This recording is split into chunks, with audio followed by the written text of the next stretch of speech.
நலம் பெறுவதற்கான நம்பிக்கை.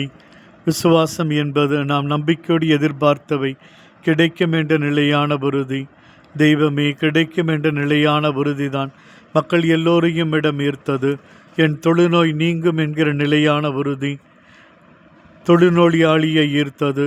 திருமண வீட்டார் திராட்சரசம் தட்டுப்பாடு நீங்கும் என்பதுதான் மாமரியை ஈர்த்தது. மீண்டும் கண்கள் திறக்கப்படும் என்ற நிலையான உறுதிதான் பர்த்திமேயை ஈர்த்தது. தன் மகள் மீண்டும் பிழைப்பாள் என்கிற நிலையான உறுதிதான் யாயீரை ஈர்த்தது. எனக்கு விண்ணக வாழ்வு கிடைக்கும் என்ற நிலையான உறுதிதான் நல்ல கல்வனை ஈர்த்தது. என் பாவ வாழ்க்கைக்கு ஒரு முற்றுப்புள்ளி உண்டு என்கிற நிலையான உறுதிதான் பாவி பெண்ணை ஈர்த்தது. நான் மீண்டும் தூயவனாக வாழ்வேன் என்ற நிலையான உறுதிதான் சக்கையவை அத்திமரத்திலிருந்து விரைவாய் இறங்க வைத்தது. என் ஆண்டவர் எனக்கு வேண்டும் என்கிற நிலையான உறுதிதான் மகதலா மரியாவை கல்லறையை தேடி வர வைத்தது. ஆழமான அசைக்க முடியாத நம்பிக்கை ஒன்றுதான் விசுவாசிகளாய நம்மை வாழ வைக்கிறது.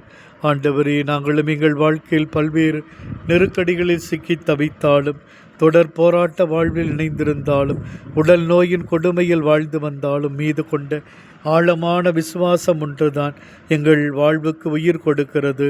இந்த தொடர்ச்சியாக இந்த உயிருள்ள விசுவாசத்தில் வாழ வரம் தாரும்.